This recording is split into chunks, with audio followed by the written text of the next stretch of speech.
Hello and welcome back to Dax's Deviants. If you thought you were getting more Dr. Sprout this week, well, we're changing things up a little bit. We'll get more of him next week, but in the meantime, we are looking at fetish in video games. This week we are talking with Ghuraok, who is a video game developer known for Incubus Realms, which is a game that I've been following for a little while, and it's not only a really fun game, but the creator is actually a really cool guy, and he agreed to be on the podcast. This was meant to be the second episode in the series. However, there are some audio issues with the first episode, so that will be getting released in a couple weeks' time. So in the meantime, please do enjoy this interview with Ghuraok. All right.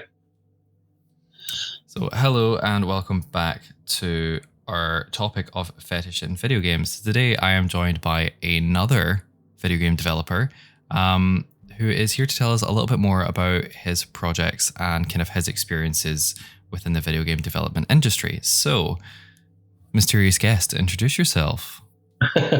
Hi, thank you for having me. I'm known as mostly Ghuraok, but you can call me Joe or Gu. It's however you want. I'm from Belgium, soon moving to Germany.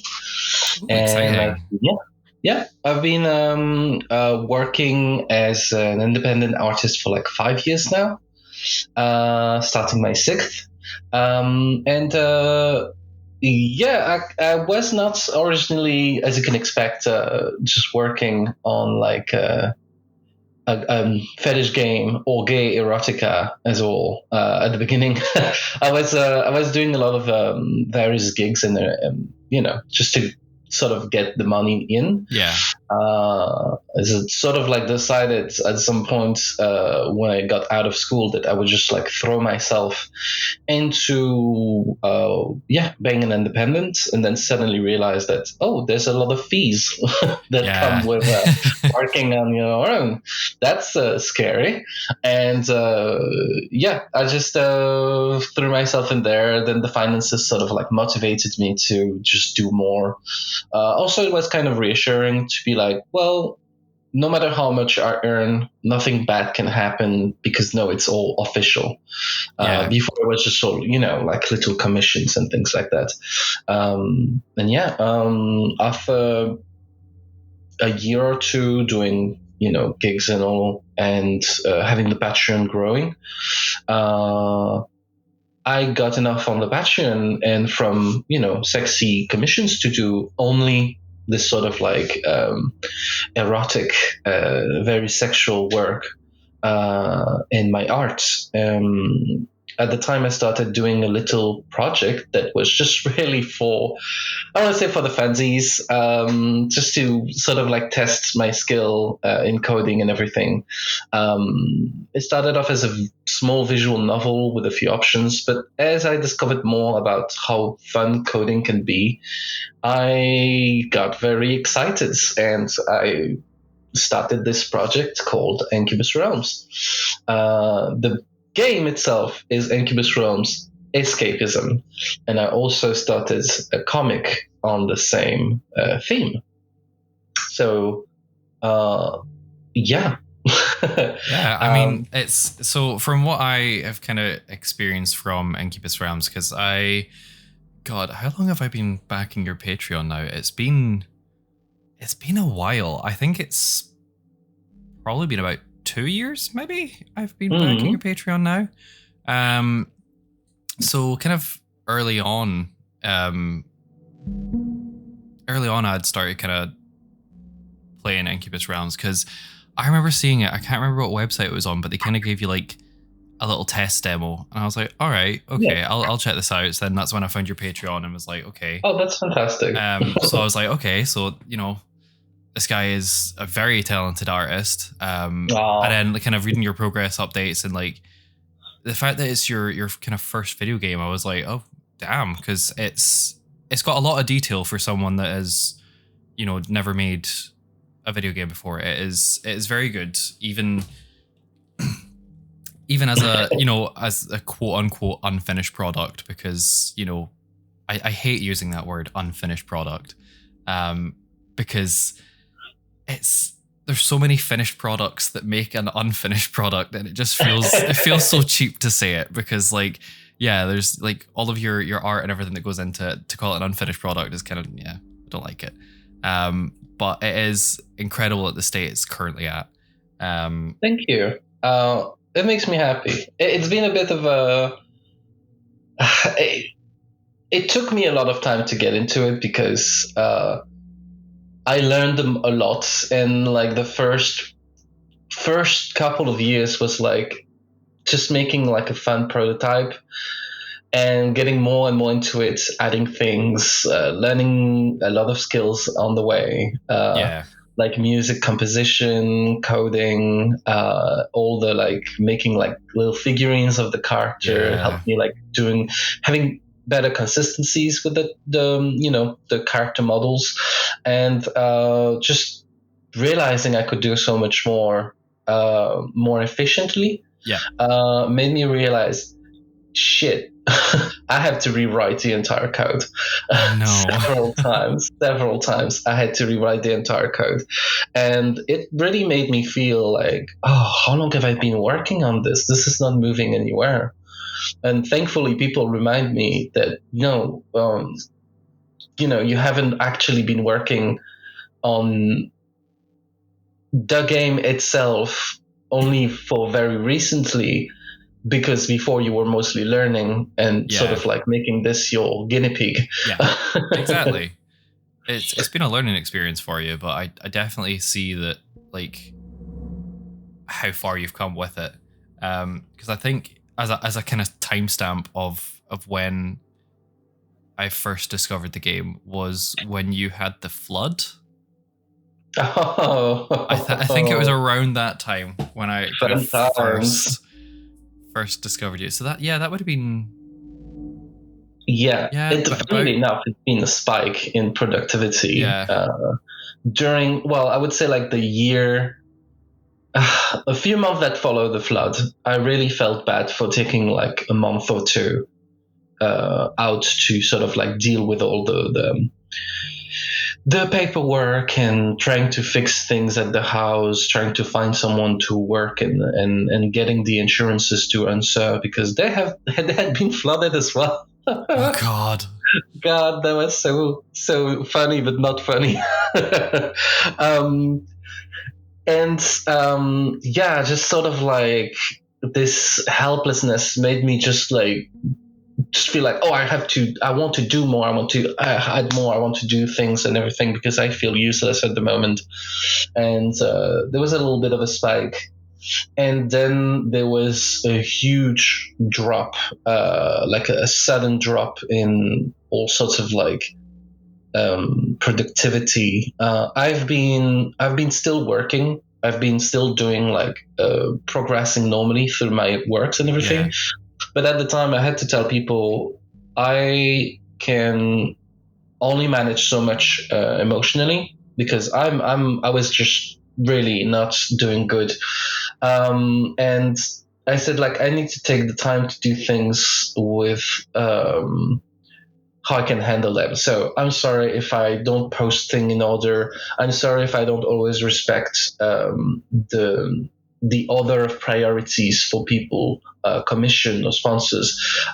When I have a bit of energy for anything, I'll just take it. And people were very, very understanding. Yeah. It's also the year where like I sank a bit into a bit a euphemism, but like, I had my first real depression, where I had like all the things that I had never felt before, really, because I had been pushed them away since I started working. Really, I was just like trying to put on this mask to be adulting, basically, and be like, I have to keep up with the standards of human being, for so much, with so much pressure, doing so many projects, doing so many things, and really putting me against the wall all the time just to get that little bit of motivation going. I realized it wasn't super healthy, unsurprisingly, because I discovered I had like ADHD, and it's quite a late time to discover. And everyone was like, "Duh." Yeah. Like, shut the fuck up, I don't know, no one told me. So naturally I started seeking help, which people told me like fairly was a quick process. You've been less than a year in depression, the 3 other month you found someone to help you with your ADHD, and after a year you were back like, oh yeah, fixed it. Yeah. I was like, I don't have time to lose with that. It's like, yeah, but it's your mental health. It's all good. I've taken care of it. Yeah, it's something that's very common with the neurospicy people. You'll kind of sink into this depression, and then just one day you'll just bounce back and be like, "Ha, bitch, I'm back." It's a superpower, honestly. It's been a while. It's been wild. I'm very thankful for the community that I have because they've been super supportive and really helped me not feel bad about slowing down. But no, I'm starting to feel like the pace is going much, much faster every month, really. Every month I feel like I'm getting back that sort of just that mental energy to do more, to be excited about things, and then just like going through projects, hoping to see an end to it. Yeah. No, it's doing a lot better. Don't hesitate to continue with next question because, as I said, I can go on tangents for a while. Yeah. So tell me a little bit about your identity, kind of the fetishes and kinks that you're interested in, and how that kind of shaped not only your artwork but your game development. It's a bit of I don't want to say like a vague question, but a very open-ended one, to say the least. Where I don't know if I should list all the things that influenced me with my identity, my kinks, and all of that. But let's start by saying that I started extremely, probably like most people, I started very vanilla. Yep. As an 18-year-old, to keep it, PC, because we can't say that I was sexually active at 16. Ooh la la. I was just just exploring things. It was a time where I was looking at porn and sort of getting a little bored by it. I don't know why, but I know exactly why, but I'll get to it.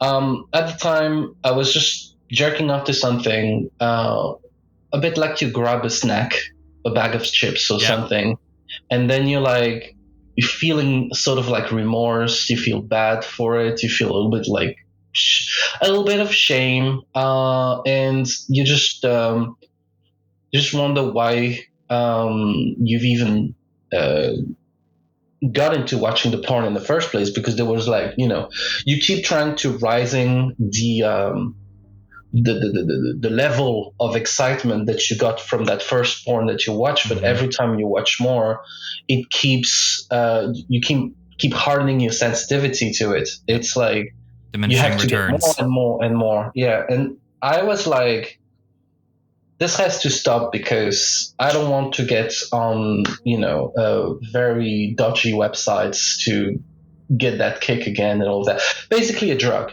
And I was like,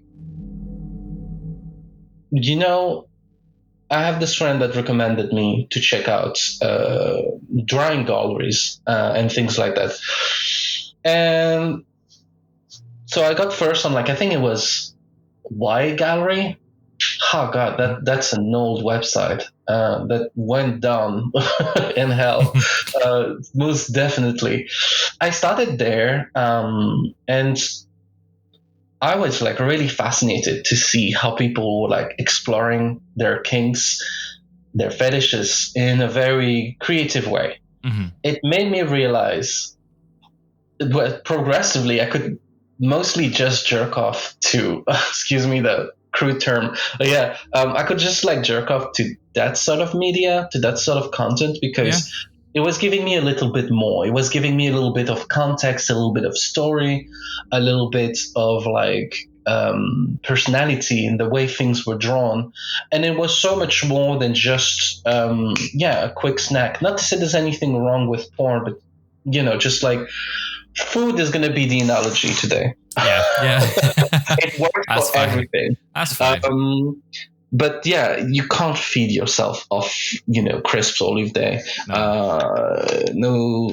Sometimes you need something a little bit more substantial. Yep. And I found it in art. And I admit at the beginning I was a little bit caught off guard by some kinks. Yeah. I think especially when I saw my first the first Transformers having sex together, I was like, what? But why? And then I thought much later nowadays, and I still think, why? I still have to find that answer for myself. But that will remain a mystery. That's a lot of friction, metal on metal. That's a lot of friction. That's, and I'm like, were they built with... I don't... Do Transformers have peepees? Yeah, it's just, I guess so, but like, I don't understand. Isn't this like feeding if you put fuel in him? I'm like, you know what? It's too many. I wonder how many people have a piss kink because of that time Bumblebee pissed on that guy. And that's canon. That's canon. Oh my god. Oh wow. This is like, the origin of my kinks. To me, I'd say a lot from Dragon Ball. Okay. Like the monsters, the absorption fetish, like the I put you like in a slime ball and then you're in a cocoon inside me. It's like, whoa, let's have that conversation. Just all like the cell absorbing people directly with this gigantic tail, even at the beginning where like you had like the first vor hints where like Sangoku was getting like slowly swallowed by that big monster with his huge tongue just rolling him out with his tongue. And it was like, why do I feel weird down there? I was just like, that's interesting. A lot of things like that. I don't like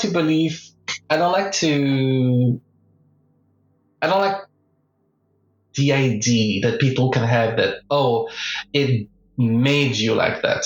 I don't think it made me like that. I just think like some people watch Beauty and the Beast and be like, he's much better as a human.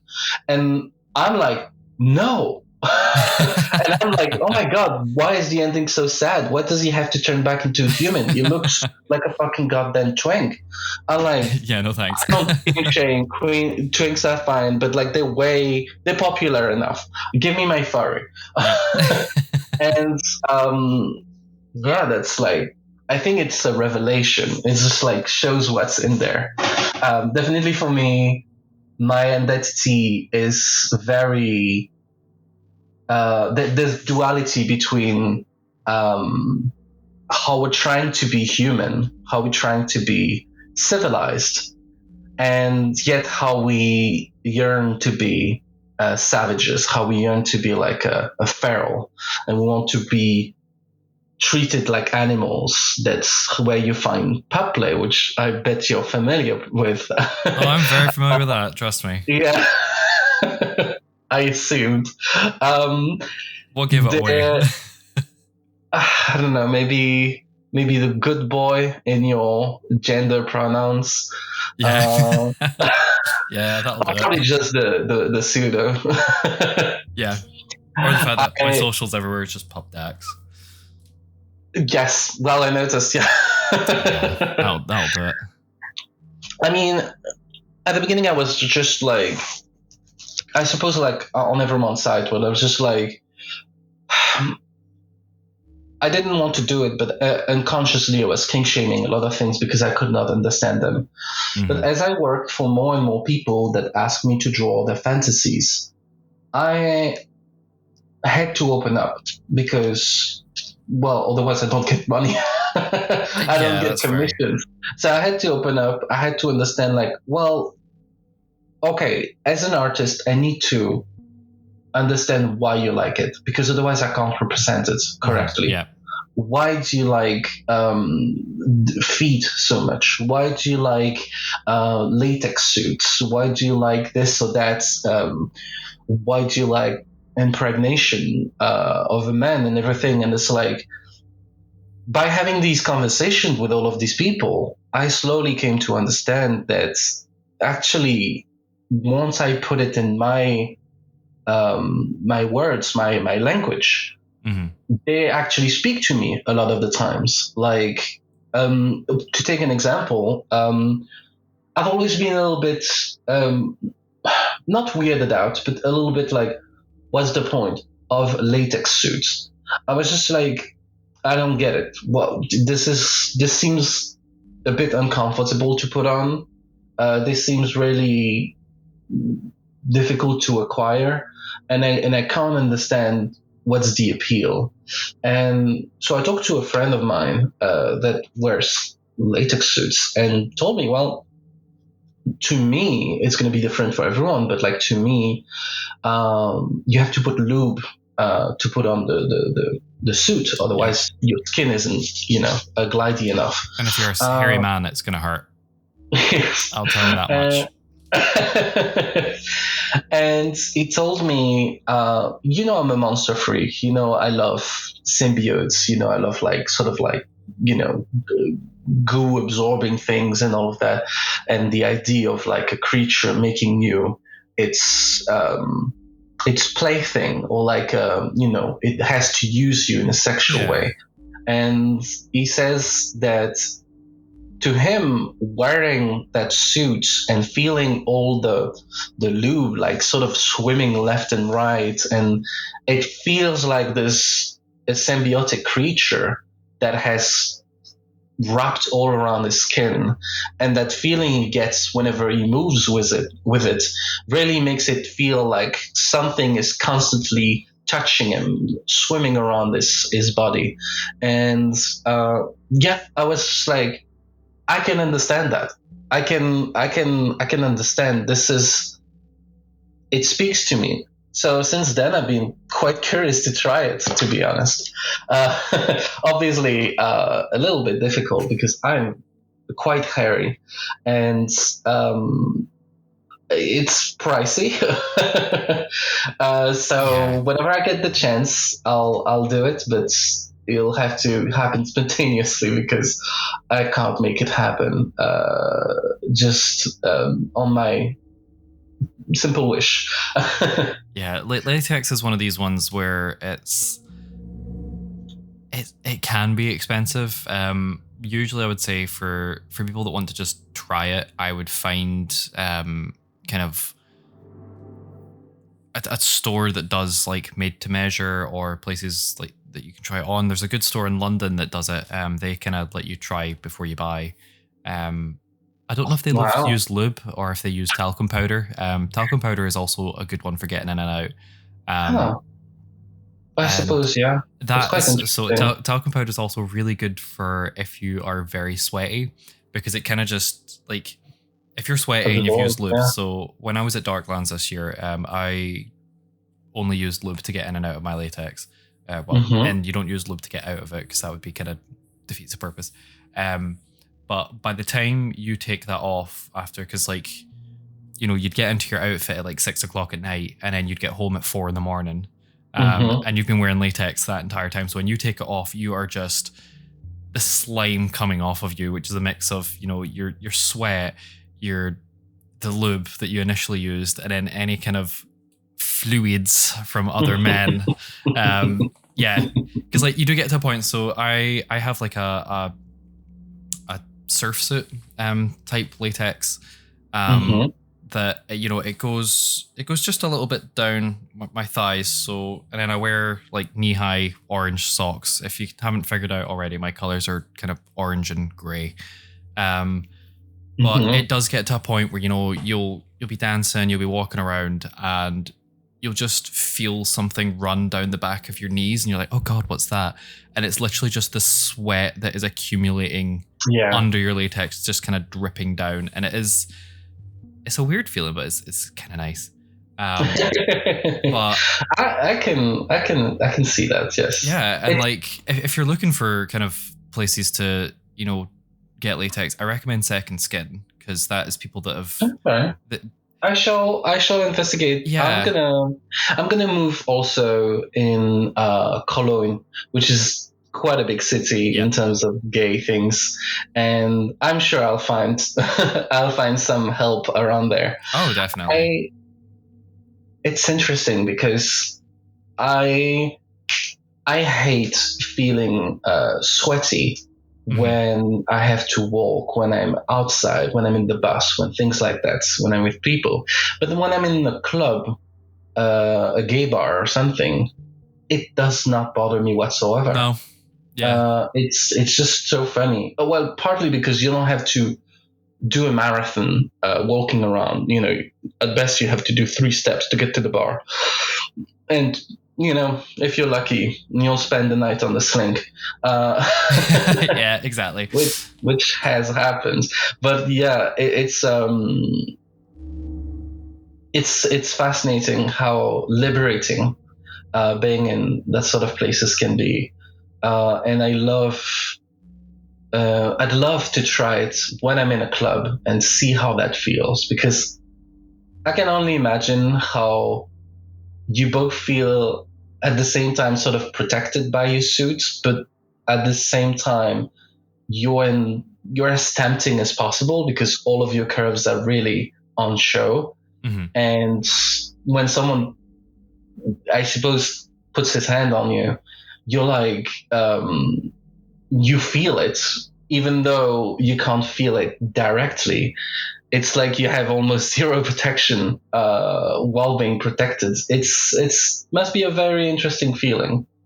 It is, and it's also it's great because rubber is one of these weird ones where it's good for kind of keeping your heat regulated. So especially it traps heat in, but it also lets excess heat out. Right. Maybe a bit like aluminum. Yeah, it's hard to describe. So like if you're at a club, you will sweat, but you won't overheat. Like so when I go to things like Darklands, I always bring several outfits, and they're all kind of related to my kind of core fetishes, shall we say. So I have latex outfits, I have tactical outfits, and I have leather outfits. I always regret wearing leather outfits if I'm going to a club or something, because you heat up so quickly, and like you're wearing full black, full leather, you just heat up. But with latex, like as I said, you kind of just you sweat it out, so you're a little bit better with that. It just runs down. And I suppose the it's much thinner as well. Yeah. Where like leather is a thick layer of skin on top of you. Yeah. So like leather's good for if you're outside, because if it's cold in that, then you're protected. But latex, you can be like really hot in the club. It'll cool you down. You'll go outside and the cold will hit you, and you're just like, oh, but your core's kind of still warm. But anything that's not under latex will freeze very quickly. I'll say that much. Something I wanted to add on the matter, it's like coming back to the idea of like how porn became a bit of an obsession. And while I think every drug in moderate usage is not a bad thing. It's like, It's just a thing that is nice sometimes, but it's a bit like sugar. Don't make it your entire diet. And to me, I like very intense, very eccentric, kink plays and maybe really hardcore practices. But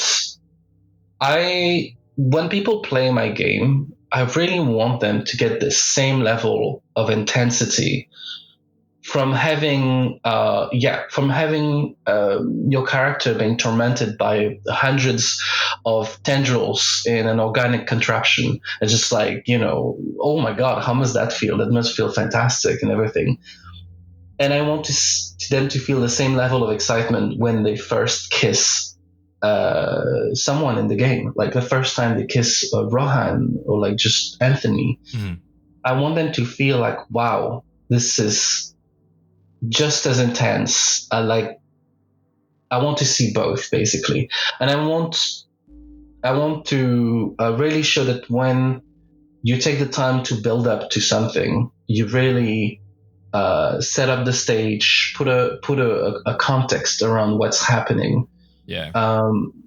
Take the time to really deliver the scene. Your first kiss in real life, it felt really intense. Your first experiences, as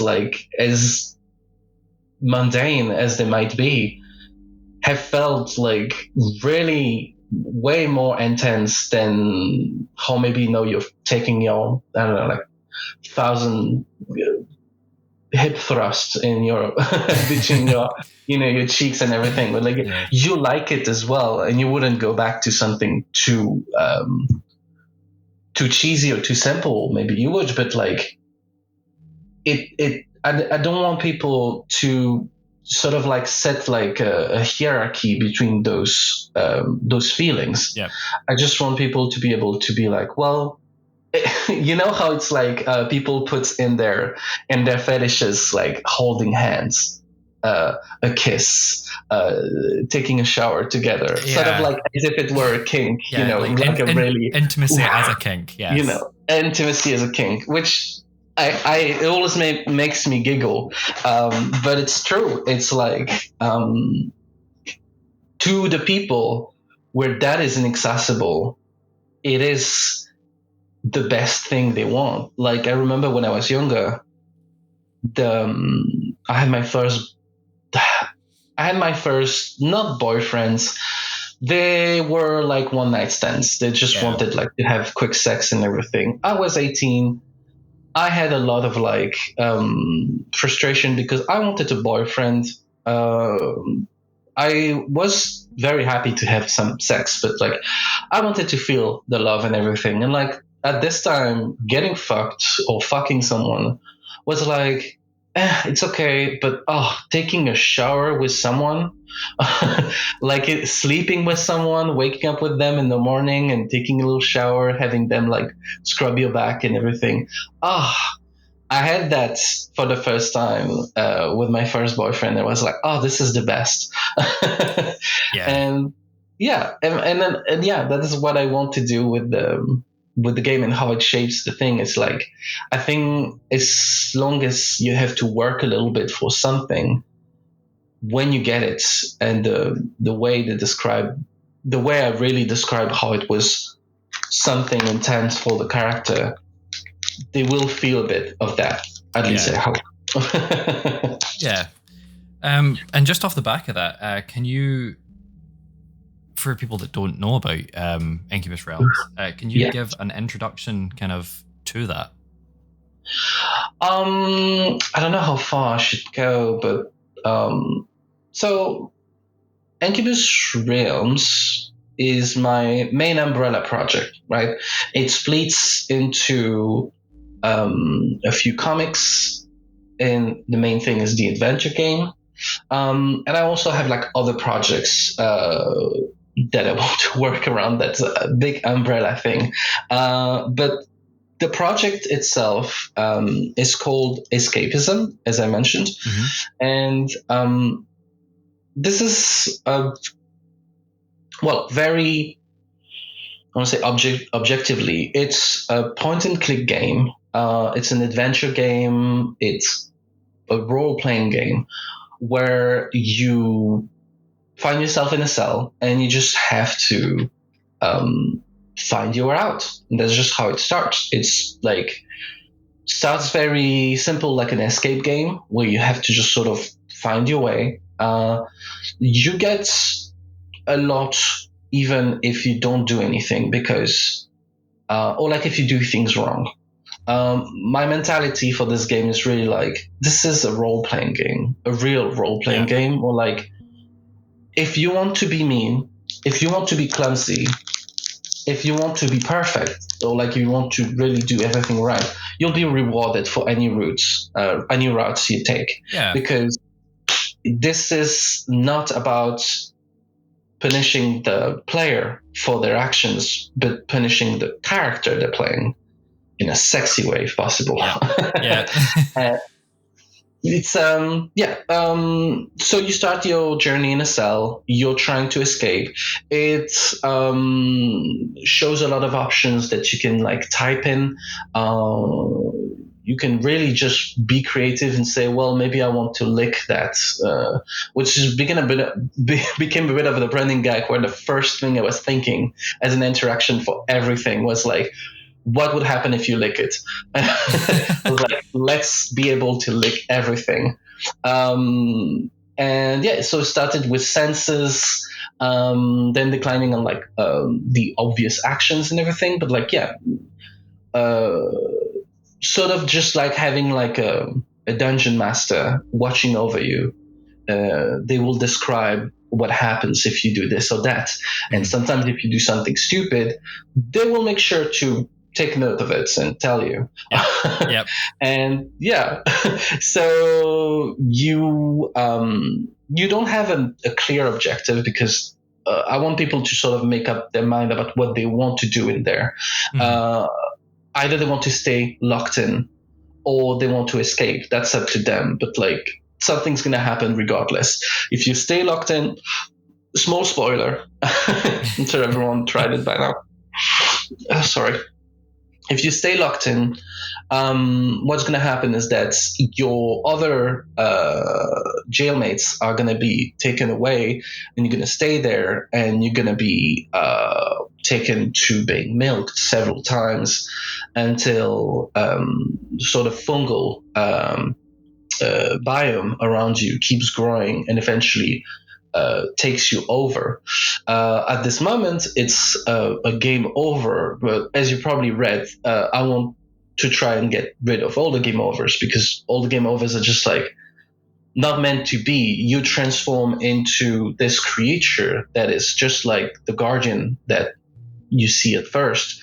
And what's going to happen later on, when I get to it, is that you will become a guardian yourself. So you have to mail prisoners. You'll have to choose what jobs you want to do, and it goes on.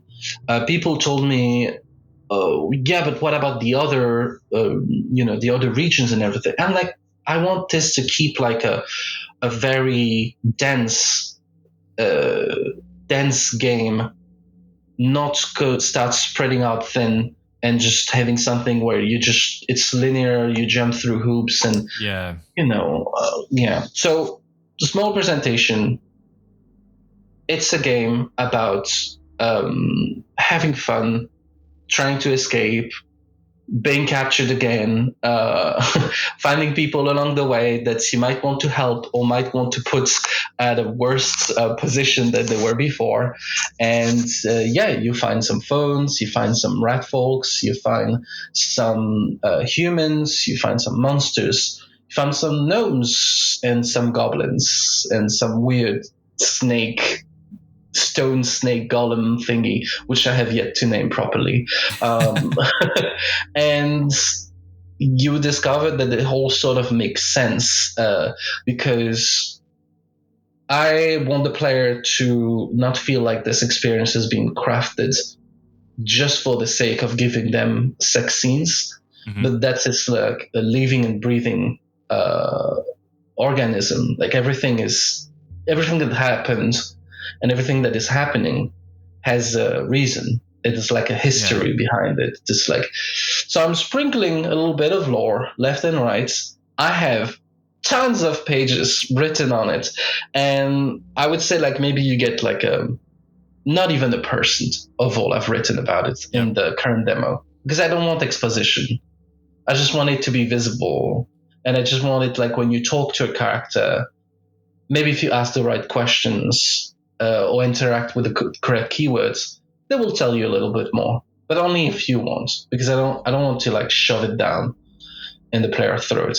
But yeah, I hope that answers. You kind of want to have it that kind of rich backstory, but not the kind of rich backstory where the player has to know every little detail about everything. You want them, if they want to find that out, they can find that out. Exactly. Very Dark Souls environmental storytelling mentality. Sort of like there's definitely stuff that happened, but if you just want to play the game, you can be just an ignorant fool. That's perfectly okay. But yeah, because there's also I don't believe you've mentioned it, but the kind of the stats for the player as well. Yeah. Tell me, did you find that interesting? I did actually, because so when you're having certain interactions with people, they're the way you respond, you have a kind of set chance based on your stats of if it'll work or not. Yes. Because I think obviously one of the first things is, for getting out of your cell, if you have kind of the bravery to push forward, which I think is a really good concept, because it makes it feel more like an actual RPG, because if you could just instantly go up and open the gate, that kind of defeats the purpose of trying to escape. But if you've got a character who you've not really spec'd into kind of that area, obviously they're going to be a little bit hesitant and scared to find out what's out there. So I, for one, really like that kind of side of things of having your own kind of stats, that every time I play, I try and randomize them a little bit just so it's different. It's been a challenge to like sort of having to take into consideration, okay, the player is not going to have enough, is not necessarily going to have enough willpower to get through this.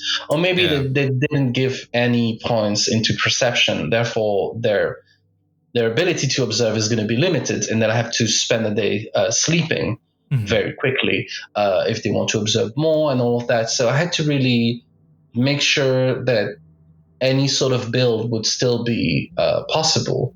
That's why you can never go under at least one focus point, even when you get malices. Like, so if you try the grade and everything, and you fail, you get the status fear, which has a few effects actually.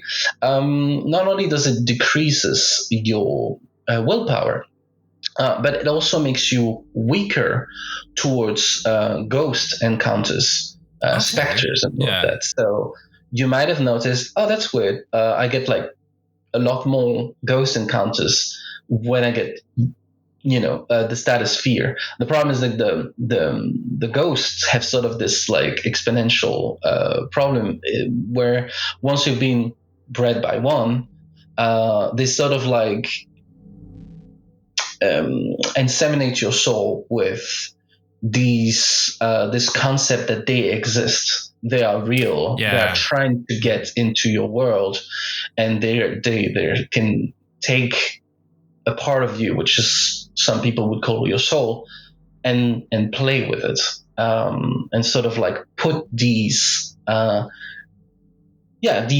of like seeding your mind with these thoughts and making you more and more vulnerable to them.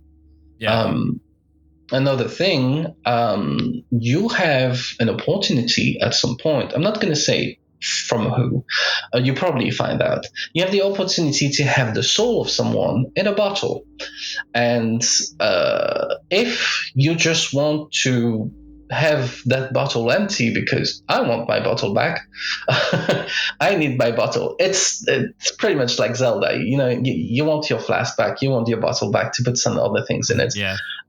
So you free that fairy, and so you free that soul, and then it sort of like drips down on the floor and becomes this ethereal form of that person's soul, but quickly it gets like surrounded by these terrifying sort of shadows that start really groping it and fusing it with these dark sort of fumes. It's so ethereal, but like you can see that soul is getting pretty much bred by those dark weird things, that is like ethereal monsters, and then they just sort of like drag him down into God knows where, and that's the last you see of that soul, at least for now. And that gives you a hint. Well, first of all, that you're a horrible person, but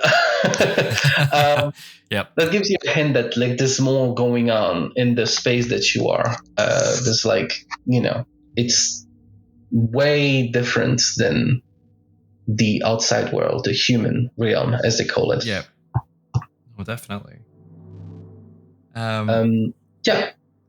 So, have you faced any challenges in kind of this sort of level of game development?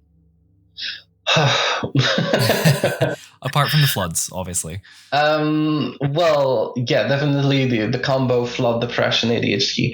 That has been quite challenging. But besides that, not to dwell too much on it, but I think establishing what I wanted was one of the hardest thing. Yeah. Keeping track of all the objectives, making the games I want to be without losing track, without getting too lost in one single idea. Obsession can really catch you quickly, and then you lose track of all your previous objectives and everything. It's really difficult when your mind jumps to places to keep remembering that, you still want that thing to also exist. It's not because right now you think about something else that you have to give up completely on the rest. You just have like to make your way back eventually. So I had like a lot of tools to help me overcoming these limitations in my mind to sort of, keep track, put me back into a mindset. I have my sort of like weeks where, well, for instance, last week, I was really inspired to improve upon the conversation framework with the characters. And it had been something that had been lying down for several months because I had other things to do. But suddenly I came back to it because, I found it. I know what to do. And I made this all sort of like card games, those social commands. And I got really invested into it, and I was almost done with it. But then I realized it's been not a week; it's been 2 weeks. I have to slow down and I have to resume all the tasks. Yep. So having to stop and halt yourself and be like, okay, that's enough now, is definitely one of the hardest thing. Knowing how far you could go with a fetish is difficult because on one hand, all that you're doing are a bunch of drawings. Nothing real is happening in terms of like the legality of it is like, you fuck a bear in real life, you'll get in trouble. You fuck a bear in a game, that's the game. That's just role playing. And how far can you take the role playing? How far can you like inspire people to stay responsible in real life without limiting too much the experience they can get in a fantasy, because the game is called escapism after all. So knowing where to strike the limits was hard. But I think what helped me the most is just saying at the beginning of the game, you can't enter this place if you don't want to. You can't, not to say that to the player, but just say like, yeah, no creatures, no souls that is within Incubus realms, within this realm, can enter it if they don't seek what it has to offer. Basically, they are tempted. It's what the Incubus does. It's like, it needs you to be tempted. It needs you to want to give into temptation. Yeah. To be able to sort of welcome you or trap you in their realm. And I wanted really to stress that out to people, like, you're playing, it's a role-playing game. It's not representative of how you should act in real life. No, just adults can play this game. Therefore, I will assume that you are educated enough to behave so far in society. And if you're not, I'm not responsible for it. But I will still make an effort, I will still make an effort not to go too far, simply because, there's a lot of limitations from the platforms I share my work with, obviously. Yeah. But I don't know, it evolves every day. It's kind of weird. Like yesterday, putting a hairy chest on display was outrageous. And today you can fuck a literal bear as long as it's a druid. So I don't know. Basically. It's like, to me, my bases are constant. And constant. And the things that can't give constant should not be included in the thing. No. That's why I use mostly monsters, because to me a monster is something fantastical. It's like a spirit. It's like I have full control over it and its origins. And no one can tell me, but that's like borderline, illegal. And it's a fantasy. It's a monster. Get over yourself. Code. Code was absolutely, as much as I love Code, as much as, like, to me that's the closest thing to magic that we have. Oh god, as I said, like, the early limitations that I had because I didn't know how to code properly really fucked me over when I realized, actually, this is really a stupid way I've coded things. I might as well just rewrite everything. And that I did many times. And, well, it has an advantage, of course, because you turn 100 if not 1,000 lines into a couple that do the exact same thing. And it's just like, when I discovered like the for in loops, the classes, the object oriented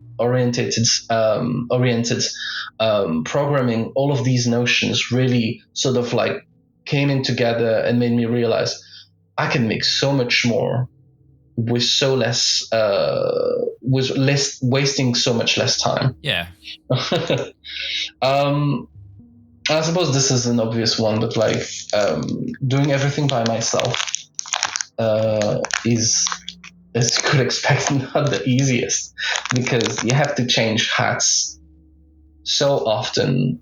It can feel jarring. You jump from coding to drawing, and it's like you lost all the momentum you had in your drawings. So you have to warm up and everything. And every time you change hat, you have to warm up. You're writing the story, you have to warm up. You're writing songs, you have to warm up. And you have to keep in mind all of the aspects that you have to keep in mind. It goes in a game all the time. You can't just like just freely do your art and things like that. It has to be in a canvas with a set of rule. It's nice once you're in the mood, but sometimes the friction is a lot. two last points, and then I would think challenges are pretty much covered. But yeah, not jerking off too often. It might sound funny, but it's actually a real issue, because the better you work, the more likely you are gonna want to jerk off. The problem is that you can't jerk off because, well, first of all, it's not productive. I'm sorry, I need both my hands, but also, if you jerk off, you sort of like have this entire refractory period where like you lost interest in what you were doing, or like everything you're looking at is so alien for a moment. Yeah. Because you're like, yeah, you came and everything, and you need a bit of time to get back to that feeling again. And that can really halt all of that momentum you had going in that good scene that you were writing. So, yeah, having like a belt, something that just adds a little bit of friction to undressing helps. Definitely never start writing a scene, drawing something horny and everything when you're in underwear or naked, because you are not going to finish it. You're going to start touching yourself, and it's never going to be done. And the very last point, not the least, I suppose, something very relatable for everyone. Money has been really hard to reconcile. As I said at the beginning, I was doing a lot of commissions that were not even solely erotica. I had to take a lot of gigs, a lot of jobs. My man was, experiencing a burnout with his work, and he was really counting on me to sort of like help us, get through this, and maybe he could like find another job and things like that. It was really hard because I didn't have any sort of like padding, any luxury to be like, well, this month I can just like skip working on the important, the commissions and all of that, and I can work on my personal projects. No, I had to put my personal project in between every little things, which slowed it down a lot. And at some point I was like, people like what I'm doing personally. And I asked them, is it okay if I like look more into Incubus Realms as my main project instead of offering commissions? And they were like very supportive. They said, no, actually, we want to see more of Incubus Realms on the Patreon, that is. And that was great. That helped, but that wasn't enough. So I had this thought, and you might have heard of it, the sponsors. Yes. Where basically I was like, well, if I could do both, if I could just do a commission, but then provided some rules, I can convert that commission into content for my game. And I was like, this is never going to work. And I made my little, set of rules. I say, well, if you want to insert your character, if we want to make a scene, and then I can swap your character with one of the cast, you can have a small discount. If it's just a cameo where you use one of my characters in a scene of yours, it's a little bit discount. But if you want to really, and I never thought anyone would ever pick that, but if you want to really support the project and you just want to see more of a certain kind of content, you can pick like the sugar daddy discount, which is you make a commission with only materials from the game. And this is the most popular option. I have been doing mostly that ever since I started the sponsor program, and I'm really thankful for everyone that participated into that program and like gave me fantastic ideas, fantastic characters. The way it works is like we just like have a conversation about what would be cool, how we could like make this work in the environment of the game. It can happen that sometimes the conversation lasts several weeks before we settle down into an idea. But I love it. And even though it's a 50% discount, which is, making the money comes back a little, well, way less than I would have gotten from normal commission, it helps the project to stay alive, and people stay on the Patreon because the project is alive. So yeah, that sort of fit the bill. And challenges. That's about all of them. I mean that's a few, but it sounds like you're dealing with them pretty well. Thank you. I try. So you've actually spoke about the project in quite a bit of detail. So can you give me a little bit of a walkthrough about the dev process? So, it's I don't want to get too much technical, but I'll just say things from my point of view, especially from like the limitations that an ADHD brain can have, and how to do like project on your own. Basically, whenever I find myself having a shortcoming, before I would just like try to brute force it, just try to make it work, because I have to be like everyone. If other people are able to do it, I have to be able to do it without any help, without any tool. Was a stupid mindset. Since I got like some help, not only through like meds, but also having neurotherapy and all of that, we talked a lot about how to better use my brain, because there are like a set of things that can help me out, like just like maybe put all of your similar types of tasks on the same day, so you keep that momentum going, and as opposed to just changing suddenly to writing music when you were doing drawings, or like doing taxes in the morning and then suddenly you switch to writing porn. It is like so silly, but like whenever we're told how to work in society, it's just like, you have your planning, you respect it. You don't, there's no like indication how you should really tune it to you, because in most people's work, they don't get that choice. It's just the boss gives them the planning, and you just make the best out of what they give you. But here I have full control over it. And she said, like, you should use more that advantage. And that's what I did. So first, putting all of my tasks in an order that makes sense. Every time I find myself in a shortcoming, something I can't do by myself, I try to find a tool or someone that I can ask opinion, someone that can, like, the game started as just a conversation with someone about what would be cool. And I said, well, that would be cool. And then that's where it started. So ever since, I'm like, brainstorming with someone is my best tool. And it's where all of my ideas start from. So workflow-wise, always start with a brainstorm with someone that you like, someone that you know. It's like bouncing back and forth almost seamlessly. I use like a lot of notes left and right. Like I have a bunch of these laminated sheets because I was using so much paper. I felt concerned at some point. I was like, I'm not very eco-friendly, am I?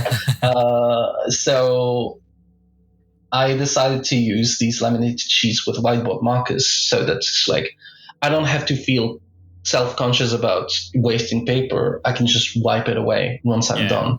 So I had these going, and it really fast forwarded the process.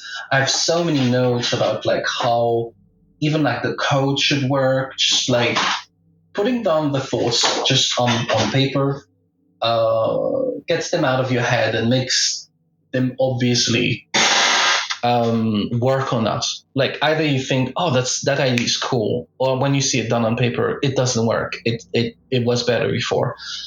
Yeah, definitely that. Starting with like a lot of notes. Oh, that would be cool. Does it work even in drawings?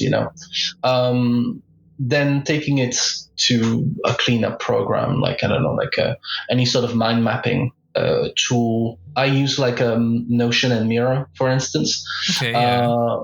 I don't know if you know those, but basically Notion is like it's like a wiki that you make yourself, which is perfect when you have like a billion notes about lore and how things should work. You need them organized. And Miro is more like a whiteboard app if you want to do like diagrams and cleaning up IDs and like something that's more intelligible than a bunch of scrambled sheets of paper. This helps me having a clear idea of where I should go. And once I have that ID, I establish this plan of action. So what will it require me? What are the building blocks for me to make this ID work? Do I need like a specific technique in codes? Do I need to build the sprite of my character in a specific way? Which I don't know if you like check the files of the game, but like for anyone that was wishing to just take like the image of the image of the player or Anthony and like sort of steal the asset and put them in their game, they're gonna be very disappointed because this is just like such a dissected piece of like layering assets where it's just like you have the outline and then you have the shadow and then you have the flats and it's all like sort of separated into that level and also into like parts. So like the penis, the feet, the hands, the eyes, the nose, the mouth, and the hair and everything. And that's how like, well, Joe, why would you go this far? And I was like, because I love transformations. Yeah. I love transformations and I want to be able to have like a progressive transformation. And I don't know if you've been far enough in the game to see it, but there's like an opportunity where Anthony will slowly transform into a gorilla. And he has all of these assets that will change progressively. His nose shape is going to change, his ears, his jaw, his eyes, even like his hairline, arms, everything is just progressively going to change. Yeah. To the point where he's just close enough to the next sprite of him being a full ape that it's like, yeah, the first sprite is just like a transition with the assets just sort of like swapping over time. And then when he's like fully ready, he just switches to a new drawing, which is just like a completely new module for him. And yeah, that's how I work. With like transformations, where yeah, there's like this progressive transformation, then level 2 transformation, then level 3 if people really want this to go a little further. This, if I don't do all of that planning before, it's completely fucked over. Like, oh yeah, I have to restart, almost redrawing, separating. It's like when you have it's the equivalent of having flattened your image as opposed to have kept the layers. Yeah. And yeah, that can be really troublesome, but I have a lot of fun with that system though. Let me think what the next line of action would be. There's just a small note about like the planning and the doing. Mm-hmm. As you know, I have ADHD, we'll know about that by now.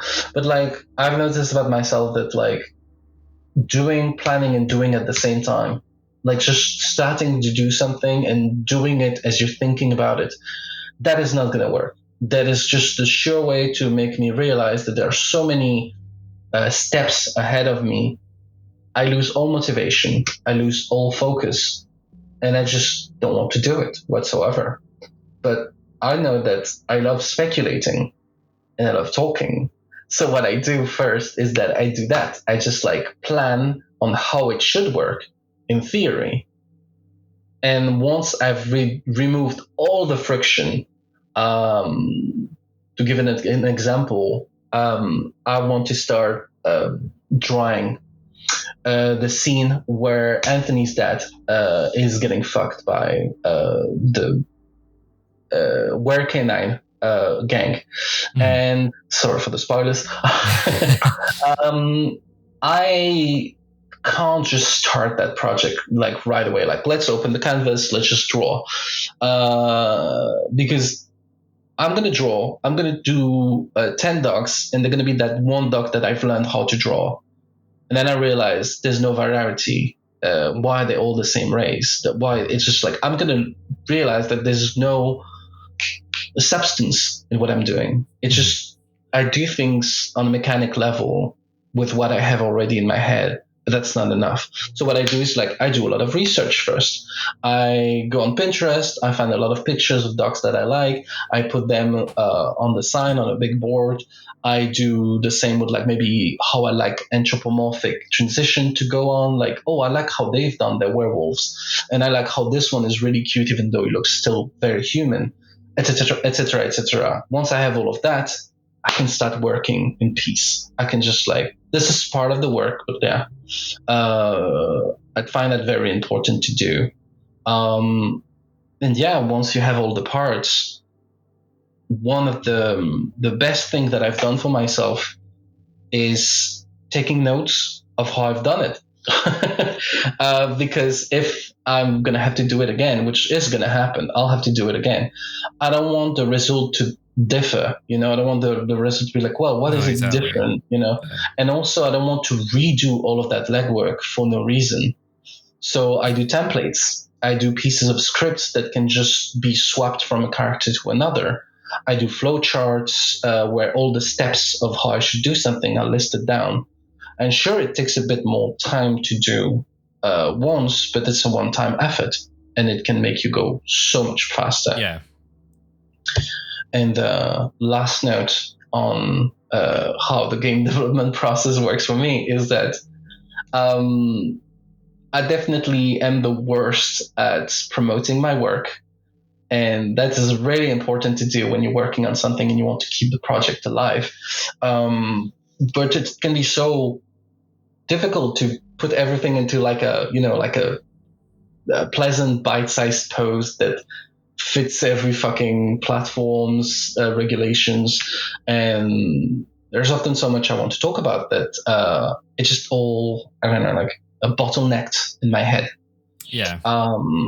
Which is why I'm very thankful to be invited to your podcast, because I love being able to talk freely and having like sort of like a guideline, like a question or, having someone to bounce back and forth. So thank you very much. My pleasure. Honestly, as I said, I don't tend to, cut things out. If anything, the only things I really remove are like if I'm clearing my throat or, I've had a cheeky puff of my vape. It's that sort of thing. Or unless, you've tried to say something, you've messed up saying it and you go, can I try that again? And then we'll remove the bit that you messed up. I don't censor anything. My platform is for people to kind of share, their passions, their experiences and things, and trying to, the purpose of this. So the Fetish and Videogames is 3 different game developers, 2 of which are Patreon based, yourself included, and one of which is a video game developer that, while there's not so much fetish displayed in their video game, he is a big advocate for it and wants to try and include it a little bit more. So it's interesting to kind of get the different perspectives from game developers, and you all say pretty much the same thing, that it definitely needs more representation. But it's going to have to come from the lower decks, as it were. So it's going to have to be the indie developers like yourselves that kind of make it more prominent. Yeah. But definitely, I think that the common theme is the kind of advertising side of things.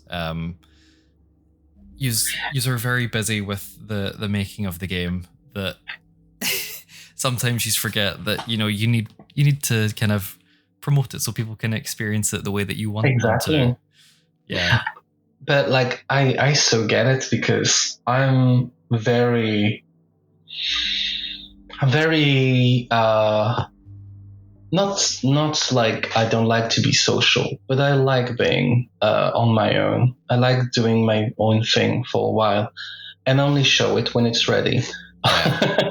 and I hate people peeking on something when it's not finished, because I feel like I have to damage control everything. Like they're gonna get the wrong impression based on how the project looks right now, even though that's a draft, or I don't want it to look like that, or like I don't know, like I'm working on something really silly and I'm worried they're just gonna take that, run away with it, and tell everyone I'm doing something silly as a game. And well, how just on the back of that, then how do you handle feedback and criticism? Because I know you've got the Discord, and people can message you through that or on Patreon. But how do you kind of I'll give you two scenarios. The first scenario, someone's played the game and they have enjoyed it, and they have said that there's a bit that could maybe be improved. The second scenario, you've had someone that has played the game and they said they didn't enjoy it. How would you react to both of those scenarios? Well, first scenario, I'd be very thankful. I'd of course ask for a little bit of what the person enjoyed, more than anything. Just like, I don't think when someone enjoyed the game, they are necessarily focused on the bad. So I try to drag their attention of like, well, refine your feeling. Tell me what did you like? Because I need to know what is working as well as what isn't. So with them, I will ask, tell me the good points, and with the others, I'll ask, well, what stopped you? What didn't you like, and everything. And I know it's overly simple as an approach, but like, I have to be very, very direct and simple, because people will try to sort of like protect my feelings a little bit, and sort of like, oh, but it's great, or like, I really like what you're doing. And sometimes people like me more as a person as they like my work. And you have the mom and the drawing on the fridge sort of vibe, where they're like, oh, but it's great, it's beautiful, you're so great, we're gonna put it right on the fridge. And meanwhile, they just tried it to make me happy. And it's really hard to be able to tell who's in that mentality, who has actually not even really went past the first game over, or like, because there's a lot of people that just don't read. And they don't read what I've written, and they then like, oh yeah, I finished your demo. It's been 5 minutes you're playing. You could not have possibly finished the demo in 5 minutes. No, this is even for me, that's a speed running with like control constantly on, with just like skipping every piece of dialogues and everything. I can't. But like, there's no point. You're not reading if you finish the game in 5 minutes. You're not exploring. You're not doing anything. You're just sort of like mashing until something happens. You get caught by the guardian. You're like, oh, I guess that's the end of the demo. It's so frustrating. So that's why when someone tells me that they liked or disliked the game, I first need to know if they're genuine, if they know what they're saying. Because either it's like they can't tell me what they specifically like, because actually they just played through the intro and they say, oh, the drawings were pretty. Well, honey, how many? I'm not making a game for you just to like the drawings. I appreciate it, but I need to know if it works as a game. And for the others, it's just like, please go back and try to do some of the memories, some of the challenges and things like that. I understand, Well, at least don't tell me you tried it. Just tell me, oh, it's not for me. No worries.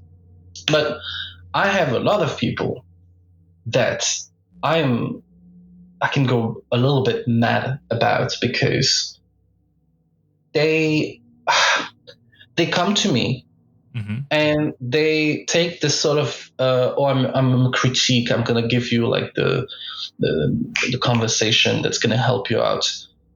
And then what they tell me is just to make another game. They just basically their point summarized to maybe you should remove all the mechanics that make your game what it is and just make it a visual novel with less talking, less interactions with the world, less of everything, like no stats, no roles, no nothing, just sex scenes that change from one to another. I'm like, please just go watch a movie.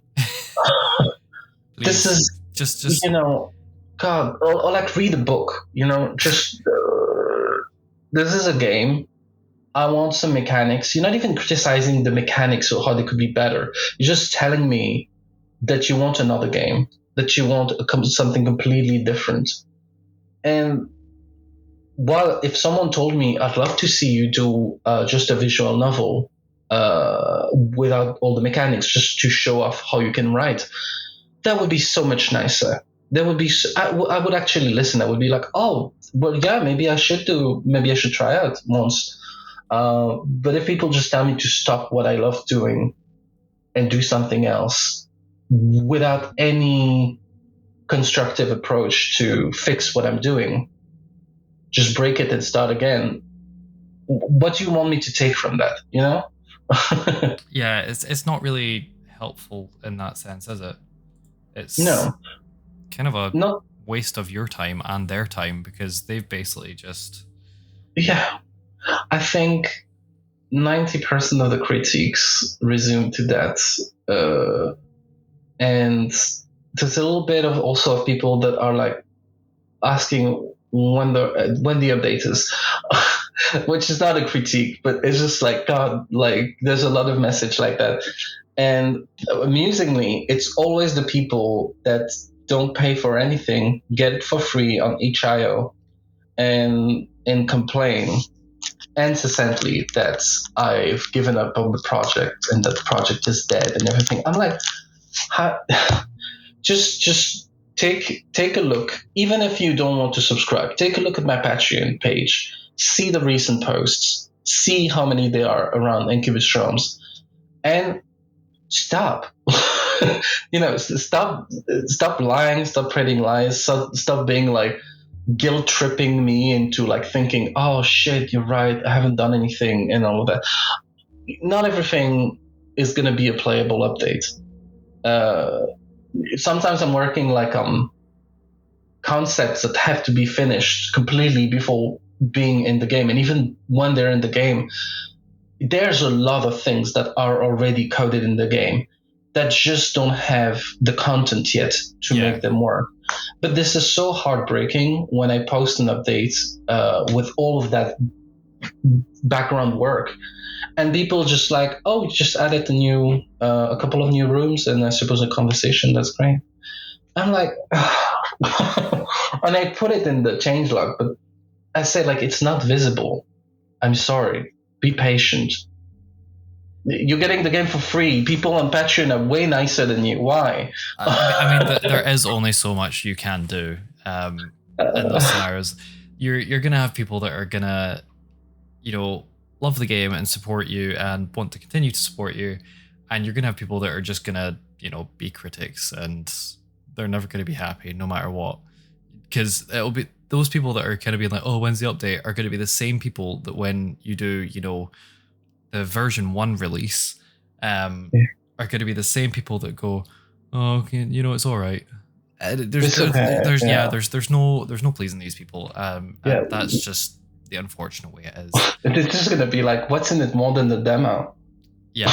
It's like, did you just Did you just stop again at 5 minutes when you got stuck in that thing? You can't get out.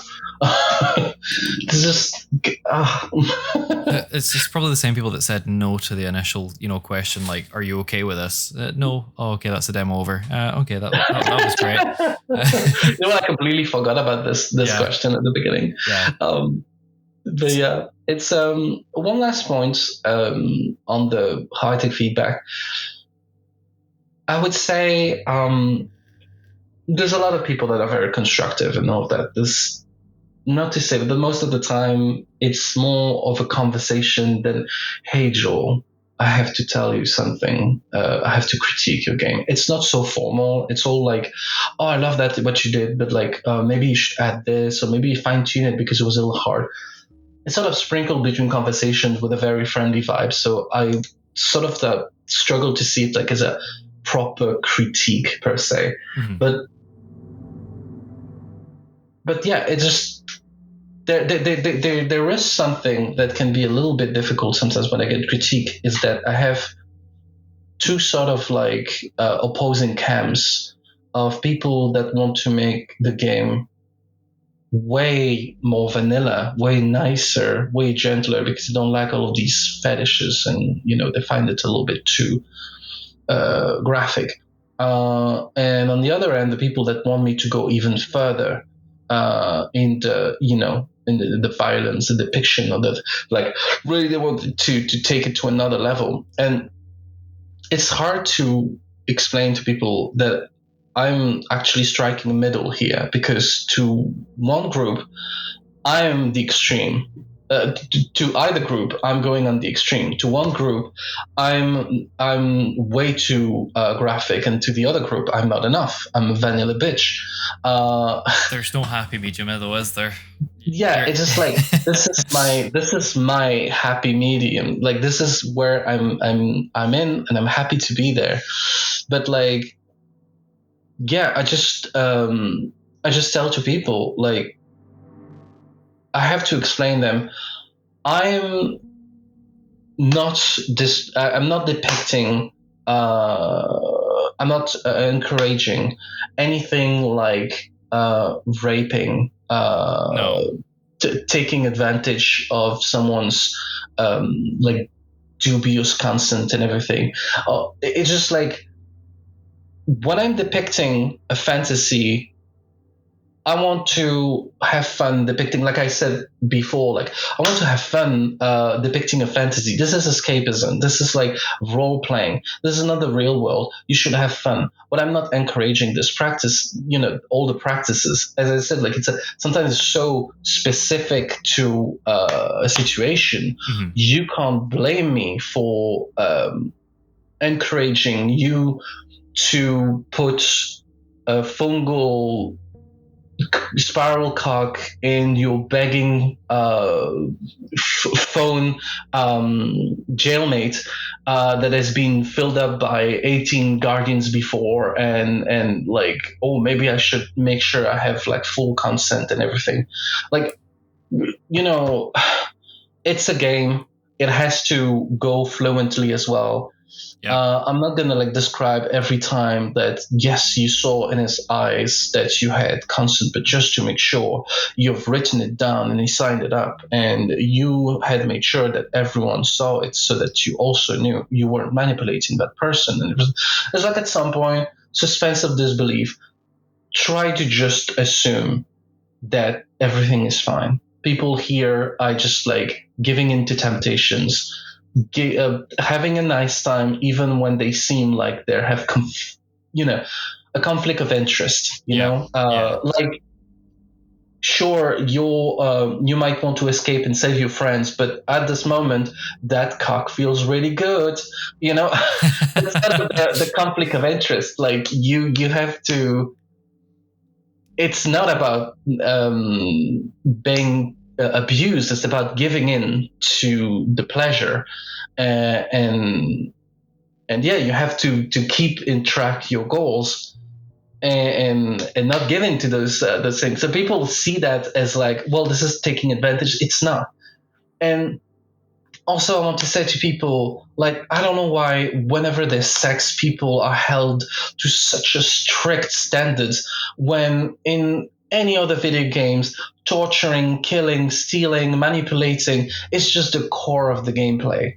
It's just you kill people, you like split their bones in pieces, just like you're going to go shopping. And these games are not like, oh, but that's okay because that's violence.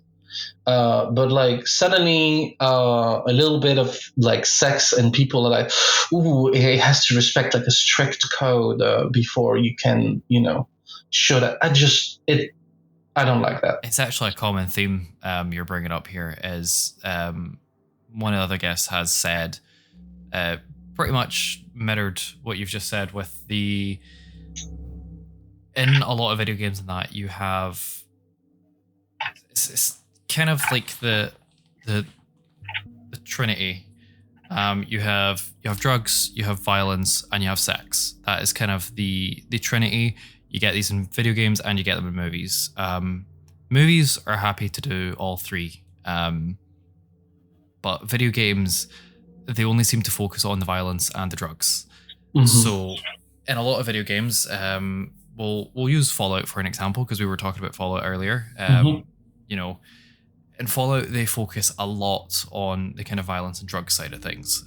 You can take a mix of 9 different drugs that slows down time, makes you invisible, makes your accuracy go up, means that you can shoot, 10 bullets in a very, very short space of time. And you can like literally blow off 10 different guys' heads in the space of about 3 seconds. And the game's like, yep, cool. But when it comes to fetishes and things like that, the only kind of sex-related thing that I remember from Fallout is New Vegas with the sex robot that just tells you to assume the position. And then it fades to black. So there's definitely this big divide. And, why isn't this depicted?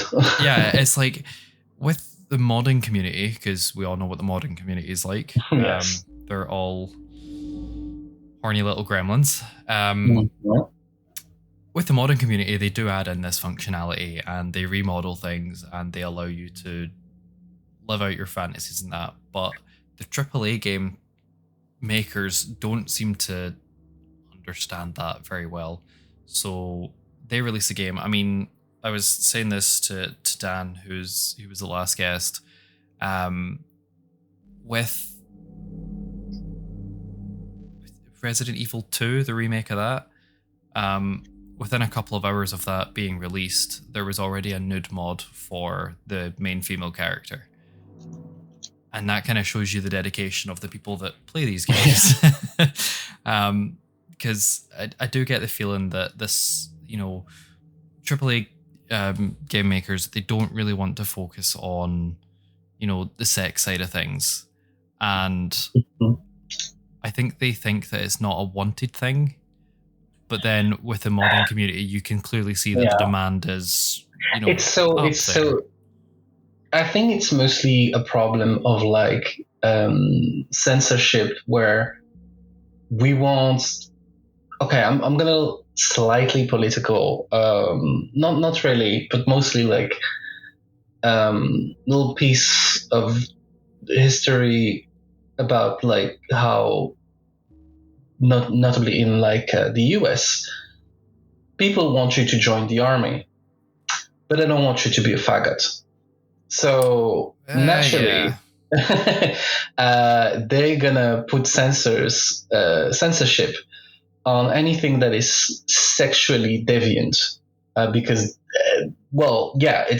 it's also like Puritanism. It's like they want you to be a good Christian and they want you to be a good soldier. So sex is only for reproduction with your wife. And violence is okay because it desensitize you to when you are going to actually kill people for like some war you don't even know what you're fighting for. It's gamifying like the old murder, and it makes people way more inclined to be a soldier. So to me, that's why sex is so badly looked. Even like in movies and things like that, you see a bit of it, but you don't really like. It's always like sort of faded to black and all of that. And more importantly, it's always straight couples. Like you see sometimes gay people, and God, like they really are. Like everyone is getting so crazy about like that one scene we got in that one episode where we saw like 2 seconds of like someone kissing someone else bare chest, and like whoa, like we're being fed breadcrumbs, and Yep. we're thankful only because we've been starved for representation. And this is not good. We can ask for more. I think. Oh, definitely. I mean, the big controversy of representation for LGBT anyway just now is, I don't know if you watched is it ABC? I get it on Disney Plus. 911. I have not. Okay, so Tell me about it. it's kind of one of these soap operas that follow a fire station in it's Los Angeles? Yeah, in Los Angeles. So it's mainly the fire or this fire brigade, but they have like the fire paramedic, and then one of the other characters is a police officer for the LAPD. And it kind of follows them around on their work and things like that. All very dramatized. There's always some huge disaster that everyone needs saved from. But recently, the big drama there was that the main character, who is absolutely gorgeous, by the way, very pretty man, he kissed another man, and it's kind of talking about this main character's he's bisexual. So it's kind of talking about that, but it has stirred up an amount of drama online. It's very that the conservative people have been like, oh, this is so wrong. And, the actor's like, well, we've had lesbians, like the paramedic, the paramedic's lesbian, lesbian has a wife and everything, has kids and everything. You're just like, okay. Lesbians, that's another topic. But the straight men. Yeah. I don't mind lesbians as much. It's just one of those where it was like one of those. I haven't watched the show in a while. I kind of just trailed off after, but I'm one of these people that like I will binge watch a series, watch season after season after season, and be like, okay, I'm bored, and then I'll come back to it. But when I heard that, I was like, maybe I need to check it out again. It sounds a bit interesting. It's so funny also that to me, it's even more difficult to get, how would I say, to get acceptance for bisexual character, because they're going to be assaulted from both sides. So you have that one side of the, Puritanism and all of that. Oh, this is the sexual deviance, like get him out, blah, blah, blah. And you'll have the other side of the more extreme gay and lesbian community that thinks like, oh, he just refuses to pick a side, or like they couldn't get like a proper gay character, so they had to make it more acceptable with the bisexual. And you have to choose. You can't just like be one or another. You can't just be like, you can't just have both, basically. And that's like something that I see a lot, where it's just like people just want you to be able to have both for some reason. And I have a few bisexual friends that are constantly reminded by their relatives to pick a side. And I I find that ridiculous, but I get it. It's nice. I think, have you played Baldur's Gate 3? I have, yes. Not a lot of it, but I have played it, yeah. I love how they've written all the dialogues to be sort of gender neutral, so that no matter what your character gender is, you can pretty much bang any of the characters. You can fall in love with any of the characters and everything. I find that nice. I think this is because what I hate the most is like a lot of the game developers, they will go out of their way to add a line of code to prevent you from having relationships with the same sex. So that's like an active, that's an effort, right? Because in your game, you add this interaction, these love interactions between two characters. Your characters might have gender for clothing purposes and all of that, to know which is fitting which. Even then, I would argue that I don't understand why some are unswappable. Yeah. But what is interesting is that most of the time they enter the same class, their class character. They're not like completely alien to one another, which means that you could very much just swap a female for a male. The code would behave the same way towards one another. Yeah. So they really have to be adding that specific line that says, no, you can't. And yeah, that pisses me off. I'm so happy that in games like, I don't know about the Sims 1, but I think starting the Sims 2, you can just have homosexual relationships and no one is telling you that it's not okay, just because there would be more effort to disable it. It's the kind of thing that a little bit frustrates me, notably when I try to play The Witcher 3, where I get that it's inspired by a book. I get that it's like an adaptation. Yeah. But also they sell it as a role-playing game. And you can bang absolutely every girl in the game, but there's not a single man that Geralt is interested in. And I don't know why they had to code him so aggressively straight. I think it's not very honest to just say, well, the character is straight in the book, therefore. I'm like, yeah, the character in the book was in a book. it was just like, I'm pretty sure that a lot of the times it doesn't say exactly like, yes, Geralt was straight, he woke up straight, he was just like doing all sort of alpha male things in the morning and like taking a cold shower, and then he was going to grab some pussy and never think about dicks. I'm like, you had like the opportunity to be like, the player controls his actions. You can control his morality in a game. You can say, I want him to be like that or not. But suddenly, Geralt wouldn't kill someone. Geralt wouldn't kill a helpless cow for no reason other than to, level up. Yeah. In the game, you can. But suddenly when it's sex, oh no, we have to preserve the character's integrity. And that's bullshit. That's just bullshit.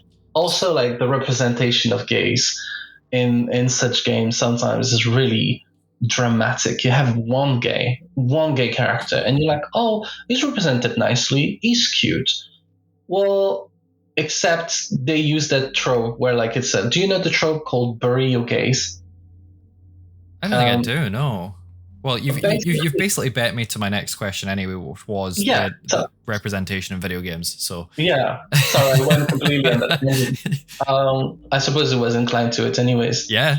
But I hate it when in games and even like TV shows and all of that, it's they make you so frightened of being gay because only horrible things happen to gay people. And either it's like as a mean to just have fun against gay people, or it's a mean to pity them. Oh, look at the poor gays and everything. Oh, they're all the poor gays and everything. And you get like bonus like stars and everything because you put gays in your movie or your game. It's the same case in The Witcher. The gay guy is absolutely miserable because of his sexuality. He has been, basically, spoiler ahead, I guess, for Witcher 3 game that came out 10 years ago. But he had sex or like a relationship with the son of the Lord, and they discovered they didn't like it. For some jump in logic, the son killed himself, and then the Lord was just miserable, been drinking, and everything went shit because of that. And that guy is just miserable, and he calls himself a monster. And I'm like, God, we have enough. We have enough of that kind of tragic stories. Like, I hate it when you can't have a gay character or like a queer character on screen without having to mention AIDS, without having to mention gay bashing, without having to mention how it's so difficult for them to do anything to be accepted. Because you think, oh, this is nice, this is sensibilizing the public to like how it's hard to be gay, and it's true to some extent. But what people do at the same time is that they scare the shit out of the next generations, that it delayed my coming out by at least 10 years, because I was terrified of the consequences of being gay. Not only Like, that, even but if you your also family have, wants to be accepting. yeah, you also have the opposite of that though, where they completely romanticize the idea of being gay. So you see in a lot of these, especially the coming of age movies, where being gay, you've got, you're the most popular, you've got like all of these girlfriends that always back you up, and you always do like all this Disney amazing likes to stuff do. together. And yeah, they kind of just romanticize the idea of like, okay, if you're gay, like you're just gonna be really popular. Your hip, like, oh, your hip gay friend and all of that. Yeah. It's either like, completely selling you a lie, or selling you a nightmare. Yeah. Like, it's just, you have to strike a middle. You have to be like nuanced. And it's sort of why in a lot of gay games and everything, well, not to mention a lot of the Barra games and everything, because, well, not to criticize too much, but most of the time, most of the dynamics is just you solve a Puyo Puyo Tetris random puzzle for no reason, and then you get a sex scene with the character, and you're like, okay. So I don't think there's any sort of like depth in the LGBTQ representation here. It's just, But what I think I dislike a lot is, I think it's more prominent in like yaoi, or like more like, you know, gay relationships fetishized by women for women that don't really understand the concepts of, they don't understand really what gay is. It's the same as straight guys looking at lesbians and being like, because I like those two bodies, so I like to see them play with one another. Yep. But they don't understand that there's like, first of all, they might not be bisexual, honey, so they might not care about you. But also, there's like a lot of feelings that go on as well. It's not just sex. It's not just like, oh, this little temptation, I shouldn't, blah, blah, blah. Like, there's no depth. There's no understanding of what it is. It's just like, it's just, fetishizing gays, just as you would fetishize, I don't know, like a black person, for just, you don't care about who they are as a person. You just care that they're black.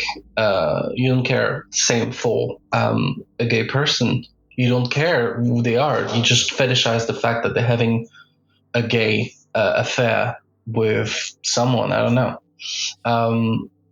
To me, that's a low point. Yeah. I really wish people would just make a little bit of research. Just ask someone, anyone. Yeah. I had to speak to your local gay today, Yeah, and get an accurate local gay. representation of how gays actually go through life. Because it's definitely a case of one extreme or the other. They're either portrayed as, family ruining, disease ridden individuals that are just constantly miserable, or they're the rich kid that has all the friends and, you know, has celebrities on speed dial. There's no in between. And it's queer people. Yeah, queer people are not scapegoats. Yeah. They're not martyrs, and they're not something to fetishize. They're just people. Yeah. Treat them as such. Thank you. Absolutely. So I think we'll end on how about you engage with your community, because you have a very good community and you are, well, from what I've seen, you engage with us very well. So tell me a little bit more about your community engagements. Well, first of all, something you have to know about it is that social interactions drain the life out of me. Oh yeah. It is really, it's incredible. I have to do a phone call. That's all I'm going to do that day. I'm going to prepare for 3 hours trying to know what I'm going to say and anticipate everything that they might say and answer. And then eventually I will call, and that will be like the end of my nerves for the entire call. And then I'm just going to collapse and just crash on the couch and try not to think about it. It's a little bit easier by text. It's a little bit easier to interact with the community because, well, you know what they talk about, you know what they like, it's a safe space.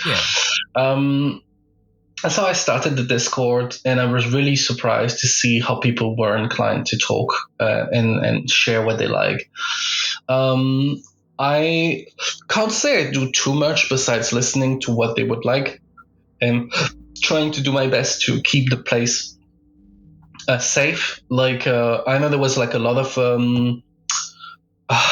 aggressive political talks left and right sometimes, or like some were praising a little bit too much the usage of drugs. Like you can say that you're taking a joint and all of that, but maybe don't encourage people to take cocaine and things like that, or like, I was just like, I'm just trying to manage a little bit everyone to make it a safe space for everyone. It's not always easy because I want people to be able to talk freely, but I just don't think that it's the place for every type of conversations, especially when people start like drama dumping their life and the horrors that happen in their life on my happy-go-lucky, friendly server where people come here to find a bit of a refuge.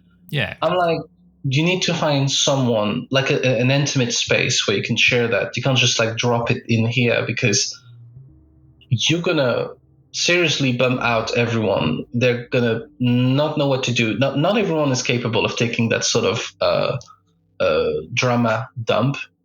And recently I've learned about the notion of emotional labor and how when you are forcing someone to listen and help you out with all the horrors and the things that you might experience in your life, which, they might also experience as well, but when you're doing it, you can tend to dismiss it.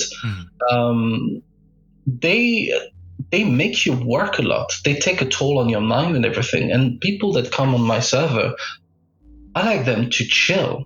I like them to, this is a chill space. This is nice. Maybe take someone apart and say, hey, can I talk to you about my problems? But yeah, these kind of things were hard to deal with because I don't want to shock people. But yeah, I want to keep a good vibe as well. I think I made a lot of close friends. A lot of my close friends, is not most of them, were made in this community. I've met my best friend on this Discord, this very Discord. Hey, nice. I started to talking all of that, and I'm really against the idea that because you're an artist, you're sort of like above everyone, and they're coming here in your sort of like sanctuary and they should praise you and all of that. I don't like people to put me on a pedestal.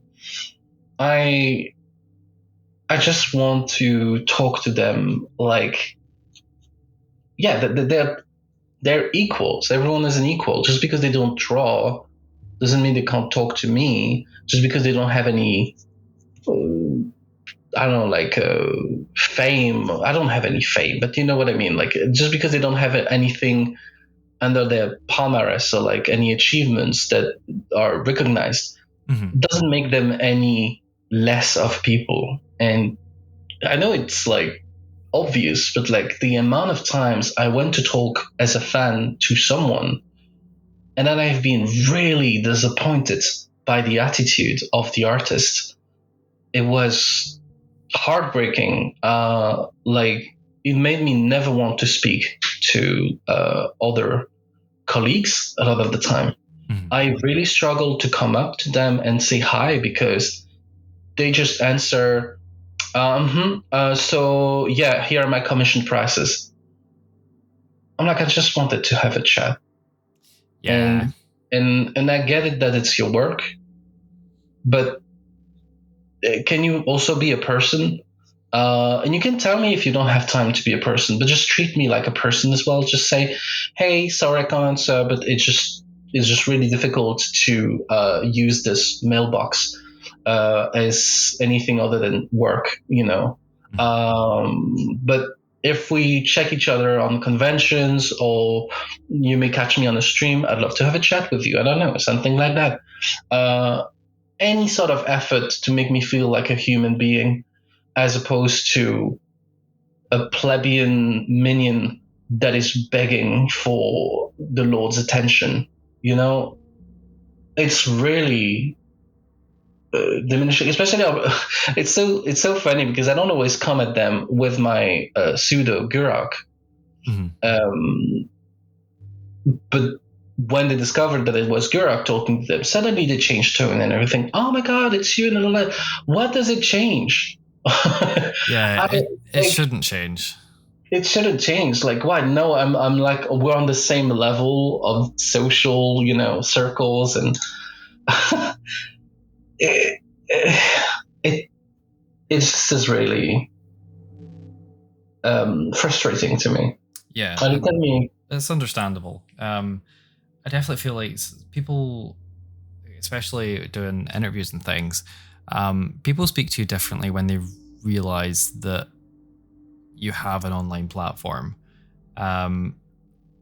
Because there's definitely people that I've spoken to before that, would just glance at you and just be like, yeah, whatever. But then they kind of see that you're, doing work and that they have an opportunity for self-promotion. And suddenly they're very friendly, and it's you kind of catch them very quick. You're like, yeah, it's like you're not here to try and better the community. You're just here to try and get yourself. Yeah. If I can just add something on that matter, not to spread out too much, but like, it's funny because sometimes I come up to people just like, someone just join in the Discord and the Patreon, and I just like assault them with like, hey, hi, how are you doing? Do you want something? Do you want tea? Do you want? It's like I'm being very like, oh, hi, like they came in my house and everything, and I sent the message in their DMs and everything, and I'm like, oh, and thank you for joining and all of that, and don't hesitate to talk if you want, blah blah blah. And then they just say, oh, I just came here to sort of like watch pictures, but I'm not very social, so I'm just not gonna talk too much. And and I can forget how intimidating it can be to have just like the sort of master of the place just like jumping on you and be like, hi. Yeah. You're like, hi. It's just but if I can shameless plug. Absolutely, please. That's the point of it. Talking about being able to interact with my community and everything, for anyone who's in the continent, especially near France, unfortunately for now it's going to be France, but maybe later also Germany, and I hope maybe also England, but for now it's France. I have a small team called Entrefaune, Antrefaune. And we are going to be early November at the convention called YCon, and it's in Paris. And you're all invited to greet me and say hi. I'll be selling some goodies. I'm working on like a new little game that's going to be like a bit also a prototype for some new mechanics in my main game. I'll be selling all of that, books, comics. I'll showcase the new demo of the game, and I'll showcase that sort of like little secret app, which is going to be a bit of a Tamagotchi for monsters and a little bit kinky. Ooh. And the idea is that potentially you might be able to make the two games communicate. A little bit like some other monster, collecting franchises. You'll be able to take your monsters on the go. So I'm working on that. That's all I wanted to say about the community engagement. Ooh, well, I guess I'll have to do a little trip to Paris in November then. You're very invited to. Oh, I would love to. But no, thank you very much for your time. I do realize that we've now been talking for 2 hours. So it's been going on a little while, but no, I really appreciate it. If you would like to learn more about the work that Gu does, you can check out his Patreon. I will link it in the description of the podcast.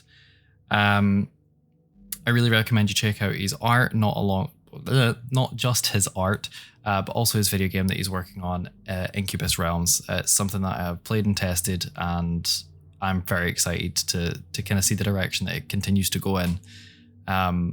He puts a lot of love and work into his art and his video games, so please check him out. And again, thank you to yourself, Gu, for taking the time today to sit and chat to me. I really appreciate your time.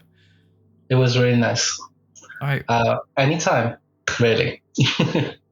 Well, that's all for this episode of the podcast. It's goodbye from me, Dax, and I'll see you guys next time. Thanks for joining me on this episode of Fetish and Video Games. If you want to check out Gu's work, I have linked his Patreon in the description below. You can also find some more information on daxesdeviants.com, where I'll be putting up a blog post showcasing some of the work that Gu has done. Thanks again.